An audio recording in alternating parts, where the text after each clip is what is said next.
దేవుని నామానికి మహిమ కలుగును గాక. మన ప్రభు అయిన క్రీస్తు నామములో మీ అందరికీ కూడా వందనాలండి. ఈ యొక్క సమయంలో దైవ వాక్యంలోకి వెళ్ళే ముందు జీసస్ బ్లెస్సింగ్ అనే మా ఛానల్ ఇంతవరకు ఎవరైనా సబ్స్క్రైబ్ చేసుకోకపోతే దయచేసి సబ్స్క్రైబ్ చేసుకోండి. అలాగే వాక్యాన్ని లైక్ చేయండి, షేర్ చేయండి. ఈరోజు వాక్యము నిషేధించుట అన్న అంశం మీద కొన్ని దైవ వర్తమానాలు మనము చదువుకొని వాటిని ధ్యానం చేసుకుందాం. ప్రభుయందు భక్తి కలిగిన వారులారా, ఈ వాక్యము చివరి వరకు వినవలసిందిగా ప్రభునామంలో మిమ్మల్ని కోరుకుంటున్నాను. దేవుడికి మహిమ కలుగుగాక. ఎందుకంటే క్రైస్తవ బిడ్డలైన మనము మన దేవుడు చెప్పిన మాట ముందుగా మనము వినాలి, నేర్చుకోవాలి, నడవాలి. అప్పుడే అనేక జనాంగాలకు మనం మాదిరిగా ఉంటాము. దేవుని స్తోత్రం కలుగుగాక. ఈరోజు అంశం ఏమిటంటే నిషేధించుట అంటే తీసివేయుట అని అర్థము. ఏం తీసివేస్తారు? వాక్యంలోకి వెళ్ళే ముందు ప్రార్థన చేసుకుంటాం. పరిశుద్ధుడా, ప్రేమ నమ్మకం కలిగిన మా ప్రియ పరలోక దేవ, నీ అమూల్యమైన నామాన్ని బట్టి ప్రార్థిస్తున్నాను తండ్రి. ఈ యొక్క సమయంలో నీ వాక్యాన్ని మాకు దయచేసినందుకు స్తోత్రము తండ్రి. నాన్న, నీ వాక్యం వింటున్న వారిని చెప్పే నన్ను మీ సిలువ చాటును మరుగుపరచుకోండి తండ్రి. మాకు తెలియలేని విషయములు తండ్రి మాకు తెలియజేసి, అది గర్వంతో కాకుండా వినయ మనసు కలిగి విని నేర్చుకొని, అయ్యా నీ రాజ్యంలో మేము ప్రవేశించకు నీ చిత్తమైతే మాకు సహాయం చేయమని క్రీస్తు నామంలో అడుగుతున్నాను పరమ తండ్రి. ఆమేన్. ప్రియా సహోదరులారా, నిషేధించుట అంటే తీసివేయుట. మనం ఏం తీసేస్తామండి? మన ఇంటిలో ఏదైనా పనికిరాని వస్తువు ఉంటే వాటిని తీసి పారేస్తాం. అది ఒక బుక్ కావచ్చు, అంటే పుస్తకం, లేకపోతే ఒక పరికరం కావచ్చు, లేకపోతే ఒక పాత్ర కావచ్చు, లేకపోతే ఒక వస్త్రం కావచ్చు. ఏదైతే మనకు పనికిరాదో అది తీసి పెంట మీద పారేస్తాం. ఎందుకు? వాటి వల్ల మనకు ఉపకారం లేదు. అది మనకి ప్రయోజనకరంగా ఉండదు కనుక అది ఏదైనప్పటికీ మన ఇంటిలో ఉన్న వస్తువుని తీసి బయట పారేస్తాం. దేవునికి మహిమ కలుగును గాక. అయితే ఈరోజు కాదండి, ఆ రోజు కూడా దైవ కుమారుడని క్రీస్తు మాటను కూడా అలాగే తీసేశారు. ఎవరు? యూదులు, అనగా క్రైస్తవులు. తండ్రి కాలంలో ఇశ్రాయేలుగా పిలవబడిన వారు, కుమారుడి కాలంలో యూదులుగా పిలవబడిన వారు, పరిశుద్ధాత్మ కాలంలో క్రైస్తవులుగా పిలువబడ్డారు. దేవునికి మహిమ కలుగును గాక. ఎందుకు క్రైస్తవులుగా ఏ కాలం నుంచి మార్చబడిందంటే, అపోస్తలుడైన పౌలు గారు సువార్త చేస్తున్నప్పుడు యూదులను క్రైస్తవులుగా పిలువబడినట్లుగా అపోస్తల కార్యాలు 11:26 ఆ మాట మనం చూసుకోవచ్చు. సరే, ఈరోజు మనము ఏం చేస్తున్నామండి? మనకి పనికిరానివి అనుకున్నవి మనకు పనిచేస్తాయి. ఇంట్లో వస్తువు అయితే నీకు పనికిరాదు, కానీ మంచి మాటను మనం తీసి పక్కన పెట్టేస్తాం ఈరోజు. అదే జరిగింది క్రీస్తు కాలంలో కూడా. స్వయంగా ఆయనే సువార్త చేసిన కాలంలో చెప్పబడిన మాట ఈరోజు క్రైస్తవులుగా మీ అందరూ వినవలసిన మాట. దేవుడికి మహిమ కలుగును గాక. మత్తయి సువార్త 21వ అధ్యాయంలో 42-43 వచనాలు పరిశీలన చేస్తే అక్కడ ఇలా రాయబడింది. యేసు మీతో నేను చెప్పినది ఏమనగా, ఇల్లు కట్టువారు నిషేధించిన రాయి తలకు మూలరాయి అవుతుందన్న మాట మీకు తెలుసు కదా. ఎవరిని చెప్తాను ఈ మాటలో? ఆనాడు అక్కడ ఒక మీటింగ్లో కూర్చున్న యూదులను గూర్చి, శాస్త్రులను గూర్చి, పరిచారికులను గూర్చి, అలాగే శిష్యులను గూర్చి, అక్కడ కూర్చున్న కొంతమంది జనాంగాన్ని గూర్చి ఆ మాట చెప్పాడు ప్రభు. అయితే ఈ మాట ఎవరికి చెప్పాడో తెలుసా? ముఖ్యంగా యూదులకు. ఎందుకంటే క్రీస్తు వారు సువార్త చేస్తుంటే వెనక నుంచి నవ్వుకుంటూ వెళ్ళిపోయేవారు. హేళనగా మాట్లాడేవారు యూదులే, అంటే క్రైస్తవులే. అలాంటి మూర్ఖులు అప్పుడు ఉన్నారా? ఇప్పుడు ఉన్నారు. చూడండి, మీరు ఆలయాల్లో చూడండి, దైవజనులు వాక్యం చెప్తూ ఉంటే కూర్చునే వాళ్ళు కూర్చుంటారు, వెళ్ళిపో వెళ్ళిపోతున్న వారు మధ్యలో వెళ్ళిపోతుంటారు. లేకపోతే ఏదైనా మాట్లాడుంటే పక్క వాళ్ళతో మాట్లాడుకుంటూ ఉంటారు. అంటే వారికి ఏది అవసరం లేదు? వాక్యం అవసరం లేదు. వాక్యం అవసరం లేదు వాళ్ళకి. అంటే వారు ఏం చేస్తున్నారు? వాక్యాన్ని తీసి పక్కన పెట్టేస్తున్నారు, నిషేధిస్తున్నారు వాక్యానికి. కేవలం అక్కడ అక్కడ ఉంటున్న దైవజనులను, సంఘాన్ని గూర్చి వారికి కనిపించడం కోసమే వారు వస్తారే కానీ దేవుని యొక్క వాక్యం విని ఆ వాక్యాన్ని హృదయంలో దాచుకోవడానికి కానీ, లేక ఆ వాక్యము ద్వారా వారు పరిశుద్ధపరచుకోవడానికి కానీ ఈ రోజుల్లో చాలామంది తక్కువ. ఆ రోజుల్లో కూడా యూదులు అలాగే చేశారు. అందుకే ఆయన చెప్తున్నాడు, ఇల్లు కట్టువారు నిషేధించిన రాయి. మనం చూస్తున్నాం కదండి, పెద్ద పెద్ద కట్టడాలు కావచ్చు, చిన్నదే కావచ్చు. ఆ కట్టువారు ఏం చేస్తారంటే ఒక రాయి తీసి సగం ముక్కగా చేసి అది పడేస్తుంటారు. కానీ చివరికి ఆ తీసేసిన మొక్కే అక్కడ అవసరం వస్తుంది. అప్పుడు మళ్ళీ ఆ మొక్కలన్నీ వేరి కొట్టేసిన ఆ చిన్న చిన్న గట్లన్నీ కూడా వేరు తీసుకొచ్చి వాళ్ళు ఏం చేస్తారు? ఉపయోగించుకుంటారు. అంటే వాళ్ళకి ఏదైతే అవసరం లేదనుకుంటారో అదే చివరికి అవసరం వస్తుందని క్రీస్తు సూచనగా చెప్పిన మాట. దేవుడికి మహిమ కలుగును గాక అంటూ ఆయన అంటాడు కదా, ఇలా చేస్తున్నారు కనుకనే దేవుని యొక్క రాజ్యము మీ వద్ద నుండి తొలగించబడుతుంది. తొలగించబడి జనులకు, అది ఘనత పొందిన జనులకు, ఫలము పొందుకున్న వారికి, జనులకు ఇవ్వబడుతుంది అని క్రీస్తు ఖచ్చితంగా 42 నుంచి 43 వచనాలు చూసుకుంటే ఆయన ఖచ్చితంగా చెప్పేశాడు. ఏంటి వీటిలో ఉన్న మర్మము? ఏంటి మర్మము అని గ్రహిస్తే ఇప్పుడు సంగమా, జనులు ఎవరు వేరు? అన్యజనులు. దేవుని స్తోత్రం కలుగును గాక. అన్యజనులకు దేవుని యొక్క రాజ్యంలో స్థానం ఉంటుందంట, కానీ క్రైస్తవులుగా పిలువబడిన వారికి స్థానం లేదంట. అది దాని మర్మం. ఎందుకంత రూఢిగా చెప్పాడు? అసలు ఈ మాట ఎవరి కోసం రాయబడింది అంటే, నిషేధించబడిన రాయి క్రీస్తే. దేవుని స్తోత్రం, హల్లెలూయా. ఎవరండి? క్రీస్తే. ఈరోజు యావత్ ప్రపంచంలో క్రీస్తు మాటన్నా, క్రీస్తు పలుకన్నా, క్రీస్తు క్రియలన్నా చాలామందికి ఇష్టం లేదని ప్రపంచవ్యాప్తంగా. మాకు అవసరం లేదు అంటున్నారు. కానీ యుగ సమాప్తంలో, అంటే కష్టం నీ దగ్గరికి వచ్చినప్పుడు, వరదలు వచ్చినప్పుడు, సునామీలు వచ్చినప్పుడు, అగ్ని చేత కాల్చబడినప్పుడు, వర్షాల చేత నింపబడినప్పుడు, మంచు చేత కప్పబడినప్పుడు, ప్రమాదం మన మీదకి వచ్చినప్పుడు ప్రభువాని 2 చేతులెత్తి ప్రార్థన చేస్తాం. ఎవరు వీళ్ళు? నిషేధించబడిన వారు, అంటే తీసివేసేసిన జనాంగంకి మళ్ళా క్రీస్తు కావాలి. ఈ మాట కేవలము ఆయన కోసం చెప్పబడిన మాట, ఆయనను ఉద్దేశించుకొని చెప్పిన మాట మర్మంతో. కానీ ఈ మాట ఆనాడు యూదులకు అర్థం కాలేదు, సుంకర్లకు అర్థం కాలేదు, శాస్త్రులకు అర్థం కాలేదు, ఎవరికి అర్థం కాలేదు. ఈరోజు క్రైస్తవులు అనబడిన వారికి కూడా ఈ మాట అర్థం కావట్లేదు. ఆలయాలు ఈ మాటను ప్రకటించినప్పుడు సేవకులు చెప్తుంటే, ఆ నిషేధించిన రాయి కదా, ఇటుక రాయ. ఏ రాయ అండి? ఇటుక రాయ, కంకర రాయ, ఏదో చెప్తుంటారు. కాదు కాదు కాదు ప్రియ సంగమా. ఎవరైతే పనికిరాదు ప్రపంచానికి, ఈయన మా దేవుడు కాదు, మాకు దేవుడిగా ఉండడానికి అర్హత లేదు, ఈయనకి మేము మొక్కవలసిన అవసరం లేదని అంటున్నారో వారికే చివరి దినాల్లో క్రీస్తు అవసరం వస్తుందని రమారమి 2024 సంవత్సరాల క్రితము, అంటే క్రీస్తు సువార్త చేసిన దినాల్లో మబ్బు పెట్టి చెప్పిన మాట, మర్మంతో చెప్పిన మాట. గ్రహించుకోండి ప్రియ సంగమా, గ్రహించుకోండి ఓ జనులారా, ఎవరైనా సరే. అయితే దేవుని రాజ్యం ఎవరి దగ్గర నుంచి తీసివేసేస్తానని అంటున్నాడు? క్రైస్తవుల దగ్గర నుంచి. అంటే ఆశీర్వాదము ఎవరికి ఇస్తారంట? జనులకు ఇస్తారంట. ఎవరి జనులు? రాయిలు.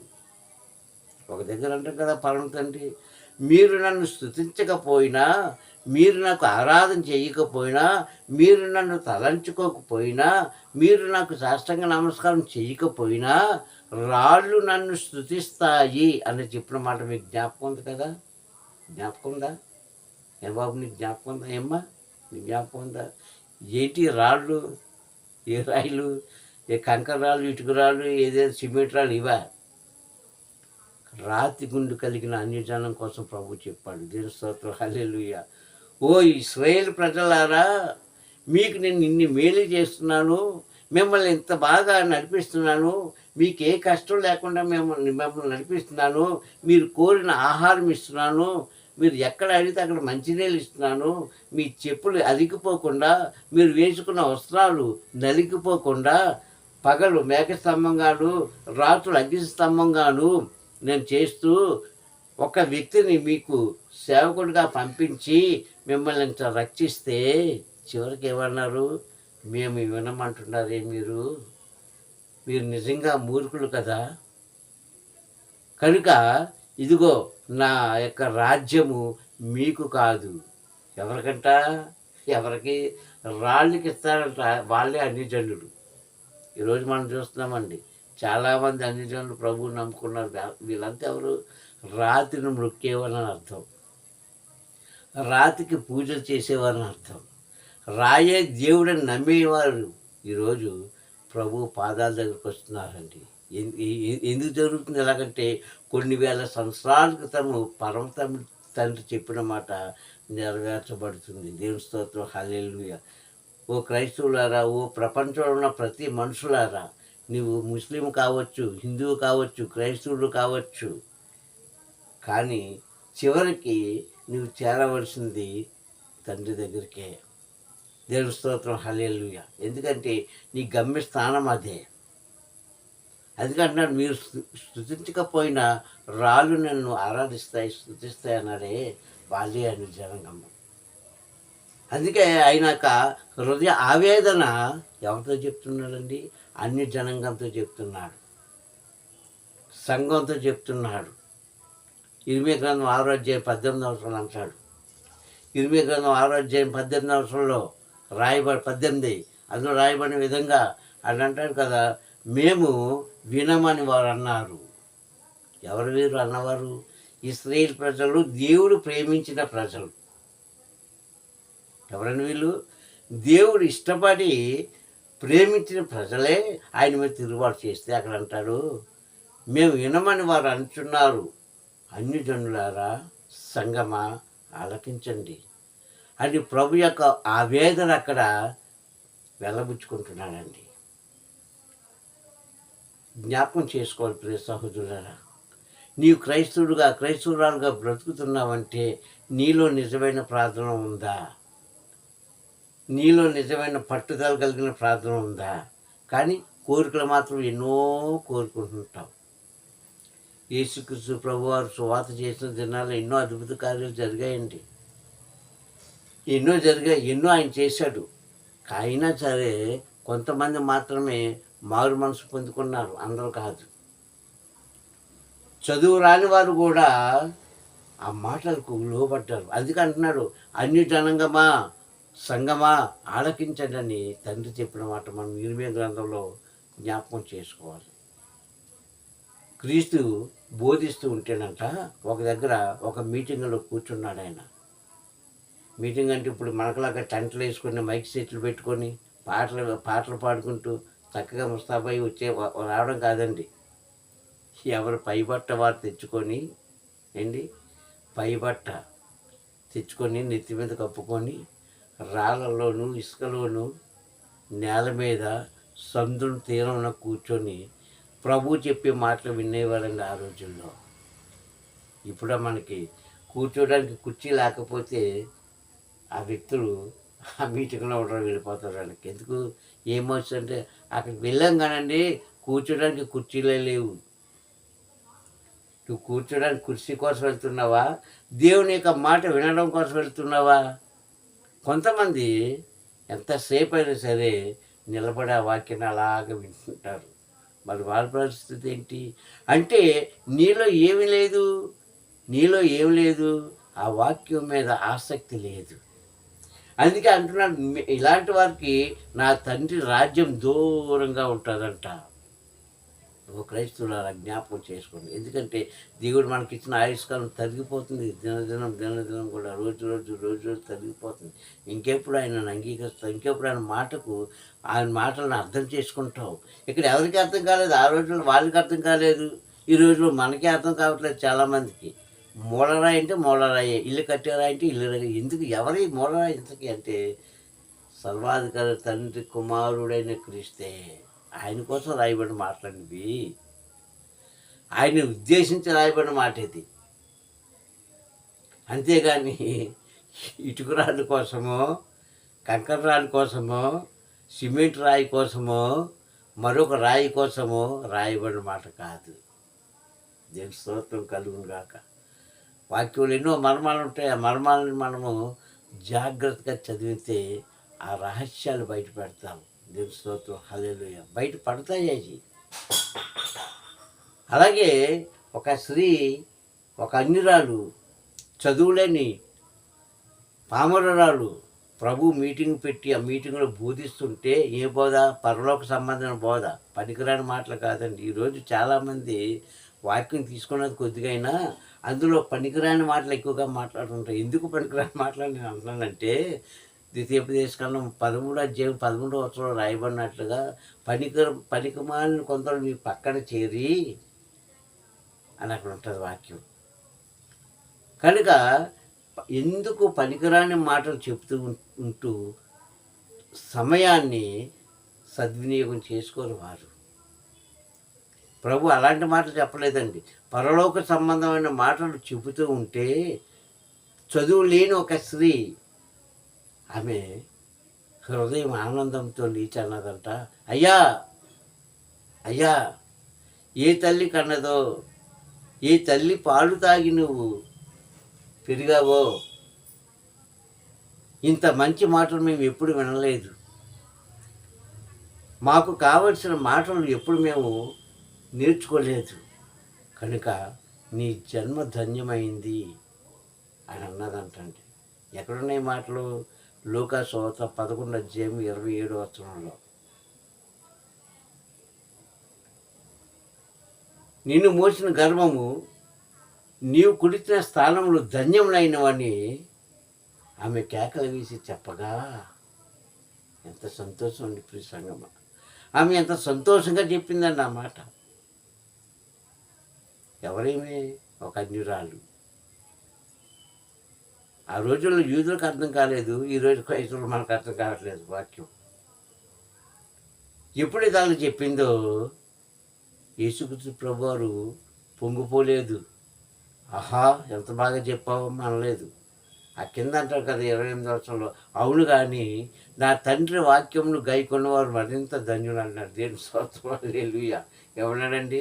అవును కానమ్మా, నువ్వు చెప్పింది నిజమే, కానీ నా తండ్రి మాటలు వింటున్న మీరు వాటిని గ్రహించుకున్నవారు నాకంటే ధన్యులు అన్నాడు. దేవుని నిజంగా యేసుక్రీస్తు కంటే ధన్యులు మనం. క్రీస్తు కంటే ధన్యత పొందుకున్నవారమా? పాపిష్టి జీవితం మనది, పాపపు జన్మ. కానీ ఆయన వాక్యాన్ని విన్నందుకు, దేవుని యొక్క మాటను అంగీకరించినందుకు మనల్ని కూడా పరిశుద్ధుడు అనే కేటగిరీలోకి మనం చేసేసాడు. ఆ తరంలోకి మనం చేసేసాడు. దాన్ని బట్టైనా మనసు మార్చుకోరా? దాన్ని బట్టైనా మూర్ఖత్వాన్ని విడిచిపెట్టుకోరా? దాన్ని బట్టైనా మీలో ఉన్న అహంకారాన్ని విడిచిపెట్టుకోరండి. ఎందుకంటే మోటుదేరిపోయిన ముదురుపోని క్రైస్తవులు. దేవుని స్తోత్రం హల్లెలూయా. ముదురుపోని క్రైస్తవులకి మనం ఎంత బోధించినా అది చెవులకే ఎక్కదు.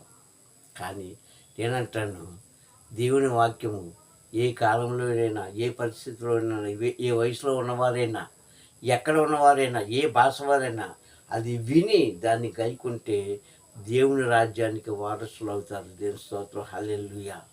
ఎందుకంటే క్రైస్తవుడి యొక్క ఉద్దేశము పరలోక రాజ్యం చేర్చబడాలి. అందుకే ఇక్కడ అంటున్నాడు, మీరు నా మాటలు వింటే సరి, వినలేకపోతే నా దేవుడి రాజ్యం మీకు దూరంగా ఉంటుంది, జాగ్రత్త అని హెచ్చరించిన మాట ఆనాడు హేళనగా తీసుకున్నారు.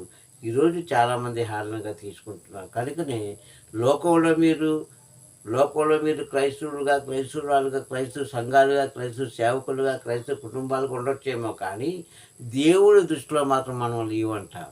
పైగా మనం దేవుడి సంఘంలో చేసిన ప్రార్థనలు దేంతో సమానం అంటున్నాడు? ఎలా చేస్తామంట? స్వార్థంతో చేస్తాం మనం. ఒక ఉపకారాన్ని కోరి చేస్తామే తప్ప, ప్రభా ఈ వాక్యం ద్వారా నాతో మాట్లాడు కనుక నీకు ఇష్టమైతే ఇదిగో నీ వాక్యం ఇంకా విని నీ మార్గంలో నడుచుకుని అయ్యా నీ పని చేస్తే బిడ్డలుగా మమ్మల్ని చెయ్యని చేసేవాళ్ళు తక్కువ. యాకోబు పత్రిక 4:3 అంటాడు, మీరు ఏదైతే అడుగుతున్నారో యాకోబు పత్రిక 4:3 చూడండి, మీరు ఏదైతే అడుగుతున్నారో మీరు అడిగినది దుర ఆలోచనతోనూ మీ భోగ భాగ్యాల నిమిత్తం అడుగుతున్నారు కనుకనే అది మీరు పొందలేకపోతున్నారు. ఎలా అడుగుతున్నారండి? భోగ భాగ్యాలు అనుభవించాలి. దుర ఆలోచనతో అడుగుతున్నారు కనుకనే అది మీకు పొందలేకపోతున్నారు అంటున్నాడు అక్కడ. నువ్వు ఏ రోజు ఆలయానికి వెళ్ళి ప్రభువా ఈరోజు నన్ను బ్రతికించావు, నీకు వందనాలు అయ్యా, నాకు ఇచ్చిన భార్య లేక భర్త, నాకు ఇచ్చిన సంతతిని మీరు బ్రతికించారు, ఆరోగ్యం ఇచ్చారు, ఆయుష్కాలం ఇచ్చారు, మీకు వందనాలు అని మొట్టమొదటిగా ఎవరైనా పలికేవారు ఉన్నారా? ఉంటే ధన్యులే మీరు. కానీ అలా చేయరండి. వెళ్ళి మోకరించి ప్రభువా ఇదిగో నేను ఈ కష్టంలో ఉన్నాను, ఈ అప్పుల్లో ఉన్నాను, ఈ బాధలో ఉన్నాను, ఈ రోగంతో ఉన్నాను, నన్ను స్వస్థపరచు. పక్కోటి అవసరం లేదు, నీకు పక్కోటి అవసరం లేదు, నన్ను స్వస్థపరచు. నా బిడ్డలకి ఇది కావాలి, నా బిడ్డలు బాగా చదువుకోవాలి, నా బిడ్డలకు మంచి ఉద్యోగం కావాలి, నా బిడ్డలు మంచి పొజిషన్లో ఉండాలి, నా భర్త నేను చెప్పిన మాట వినాలి, నా భార్య నా చెప్పు చేతిలో ఉండాలి, మాకు ఉండడానికి మంచి ఇల్లు కావాలి, తినడానికి మంచి ఆహారం కావాలి, మేము ఏదైతే అడుగుతున్నామో అన్నీ కూడా నేను నామంలో దయచేయను ఆయన. ఆమె పక్కడు కూడా మీకు అవసరం లేదండి. క్రైస్తవ స్వభావం ఎలాంటిదంటే అన్నీ మీ ఇంట్లో ఉన్నాయనుకోండి, అంటే అనుకుందాం ఒక నెల రోజులకి కావాల్సిన రేషన్ అంతా మీ ఇంట్లో ఉంది అండి, బ్యాంకులో 10 లక్షలు ఉండి మీకు ఏ లోటు లేకుండా ఉన్నదనుకోండి, పక్కోడు ఏమైపోయింది నీకు అన్న వాడి కోసం ప్రార్థన చేయు. మళ్ళీ మీరేం 10 లక్షలు నీ చేతిలో ఉన్నా ఏం చేస్తారు? ప్రభువా నాకు ఇంకా ఏదో కావాలి. ఇదంతా దేనికోసం అంట? మీ భోగ భాగ్యాల కోసం అడుగుతున్నారంట. జాగ్రత్త వాక్యం. దీనికోసం అండి, భోగ భాగ్యాలు అనుభవించడం కోసం దీంతో దుర ఆలోచనతో అడుగుతున్నారు కనుక అది మీకేది కూడా తండ్రి ఇవ్వడం దేశం. ఇంకా మీరు ప్రార్థన చేసేందుకు మరి ఎలాగ అడగాలి? వినయ మనసు కలిగిన ఆయన, వినయ మనస్సు కలిగి, నాకంటే లేని వారు ఉన్నారు తండ్రి, నాకంటే ఏ అర్హత లేని వారు ఉన్నారు అయ్యా, దయచేసి వారికి ఒక మార్గం సరళం చేయి. వారికి ఈరోజు నువ్వు ఏదైతే ఆశీర్వాదం ఇవ్వాలనుకుంటున్నావో అది అన్నపానం రూపంలోనా, ఆయుష్కాలం రూపంలోనా, మరి ఏ రూపంలో నువ్వు ఇవ్వాలనుకుంటున్నావో వాళ్ళకి దయచేయి నాయ తండ్రి. నాకు ఈ నీడ ఇచ్చావు, లేనివారు ఉన్నారు, నాకు ఈ వస్త్రాలు ఇచ్చావు, లేనివారు ఉన్నారు తండ్రి, వారి కోసం నువ్వు సహాయం చేయండి. దీన మనసుతో అడిగేవారు ఎంతమంది అండి ఈ రోజుల్లో? నెవర్, నథింగ్, ఎనీబడి, ఎవరు కూడా లేరు. స్వార్థం. కానీ బైబిల్ బోధిస్తుంది, ప్రియ సహోదరులారా, తండ్రి అలాగే తన కుమారుడైన క్రీస్తు మన పక్షాన ప్రార్థన చేయాలంటే, మనం మేలుకొన్నట్లుగా, మనం మేలు పొందినట్లుగా మనం జీవించడానికి ఆయన దగ్గర నుంచి ఆశీర్వాదం రావాలంటే, పరలోక రాజ్యానికి నువ్వు చేర్చబడాలంటే స్వార్థం లేని జీవితం గడపాలి. దేవుని స్తోత్రం, హల్లెలూయా. నిషేధించబడిన రాయ క్రీస్తే, మళ్ళా చెప్తున్నాను, ఎవరికైతే క్రీస్తు అవసరం లేదో, ఎవరికైతే ప్రార్థన అవసరం లేదో వారే మళ్ళీ ఏం చేస్తారు? అక్కడికి రావాల్సి వస్తారు, తప్పదు. అది ఇదే కదండి, బైబిల్ గ్రంథంలో చూసుకుంటే ఎంతోమంది మూర్ఖుడైనటువంటి ఫరో రాజు కూడా నిర్మకాండము 8వ అధ్యాయంలో చూసుకుంటే మోషే దగ్గరికి వచ్చి అంటాడు, ఓ మోషే, అహరోను, నా కోసం, నా దేశం కోసం మీ తండ్రి అయిన యెహోవా దగ్గర మొరపెట్టండి అని అడుగుతాడు. ఎవరైనా ఇశ్రాయేలు ప్రజల నుంచి మించుగా 400 సంవత్సరాలు బంధించిన వారు, వెట్టి చాకరీ చేయించిన వారు, కఠినమైన పనులు చేయిస్తూ వారికి సరిగా ఆహారం పెట్టకుండా, పానం ఇవ్వకుండా హింసించేవారు. అలాంటి వారు వచ్చి ఏమడుగుతుందో తెలిసిన అక్కడ, మా కోసం మీ దేవుడికి మొరపెట్టు. దేవుడి స్తోత్రం, హల్లెలూయా. ఏదైనా ప్రియ సంగమా, మనిషి మనిషే, దేవుడు దేవుడే. మనిషి దేవుడు కాలేడు అండి. దేవుడు మానవ రూపంలో వచ్చాడే కానీ మనిషి దేవుడు ఎప్పటికీ కూడా కాలేడు.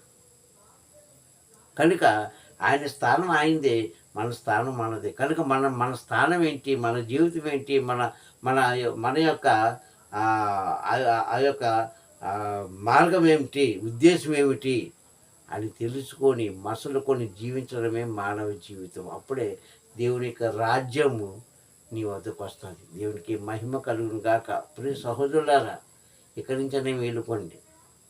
చూడండి, బాగా ఒక 30, 35, 40 సంవత్సరాలు క్రైస్తత్వంలో ఉన్నవారికి నువ్వు వీళ్ళు వాక్యం చెప్పు, వారు వినరు. ఎందుకు? బాగా ముదిరిపోయిన క్రైస్తవులు వాళ్ళు. కానీ నువ్వు ఎన్ని సంవత్సరాలు ప్రభువులో ఉన్నా, ఎన్ని సంవత్సరాలు నువ్వు ప్రభువులో బాప్తిని తీసుకొని రక్షణ కలిగి సువార్త చేసిన సేవకులైన, సువార్తకురాలైన విశ్వాసమైనా కావచ్చు. కానీ దేవుని యొక్క వాక్కు ఊట నీటు లాంటిదంట. ఏంటండి ఊట నీటులు అంటే? ఎప్పుడు కూడా కొత్తగానే ఉంటుంది. అది వినడానికి ఆసక్తి కలిగి ఉండాలి. కానీ క్రైస్తవులు అయిన వారిలో చాలామంది లేదండి అలాగా. అందుకే వారు ఏం చేస్తున్నారు? దేవుడి ప్రార్థనలు పక్కన పెడుతున్నారు, దేవుని వాక్యాన్ని పక్కన పెడుతున్నారు, దేవుడు చూపించిన మార్గాన్ని పక్కన పెడుతున్నారు. వీరు సొంత భోగ భాగ్యాల కోసం వెళ్తూ అనుభవిస్తున్నది. కానీ పరలోక రాజ్యానికి వారు చేర్చబడట్లేదు. జాగ్రత్త. ఈ ఒక్క విషయం జ్ఞాపకం చేసుకుంటే, ప్రభా ఆ రాయి నీవే కదా. నిజమే, ఒక దినాన నేను అసహించుకున్నాను, నీ మాట అంటే ఇష్టపడలేదు, నీవంటే నాకు ఇష్టం లేకుండా జీవించాను. కానీ ఈరోజు ప్రభా నన్ను కాపాడింది. నేను పడిపోయినప్పుడు నా చేయి పట్టుకుని లేపింది, నా కన్నీళ్ళు తుడిచింది, నా కుటుంబాన్ని ఆదుకున్నది నీవే తండ్రి అని నీ కన్నీటితో ఆయన పాదాలు కలిగితే, కనికర సంపన్నుడు కలిగిన దేవుడు తన కుమారుడైన క్రీస్తు ద్వారా నీకు నాకు మేలు చేస్తాడమ్మా, మేలు చేస్తాడు బాబు. ఈ సత్యాన్ని తెలుసుకోమని ప్రభు నామమున మమ్మల్ని కోరుకుంటున్నాను. కనుక నిషేధించబడిన రాయి క్రీస్తే. ప్రార్థన చేసుకుందాం. ప్రేమ స్వరూపి దగ్గర నాయన, కృపగల తండ్రి నీకు వందనం నాయన. ఇదిగో తండ్రి, ఈ సమయంలో నీవు ఇచ్చిన వాక్యాన్ని బట్టి స్తోత్రం. నా ప్రభు ఈ వాక్యాన్ని వివరించిన నాకు, విన్న వారికి కూడా నీ కృప ఆశీర్వాదంతో నింపమని. అయ్యా ఇదిగో తండ్రి, అయ్యా మేము తీసివేసేవారుగా కాకుండా, అయ్యా తండ్రి నాయన మాలో నీవు, నీలో మేము ఉండుటకు సహాయం చేసి, తెలియక చేసిన తప్పులన్నీ కూడా క్షమించయ్యా. ఇక్కడి నుంచి అయినా తండ్రి నాన్న నీ మాటకు విలువిచ్చే బిడ్డలుగా మమ్మల్ని తీర్చిదిద్దుతామని క్రీస్తు నామంలో ఈ ప్రార్థన అడుగుతున్నాను పరమ తండ్రి. Amen, amen, amen. Praise the lord. దేవుడు మిమ్మల్ని దీవించుగాక. హల్లెలూయా.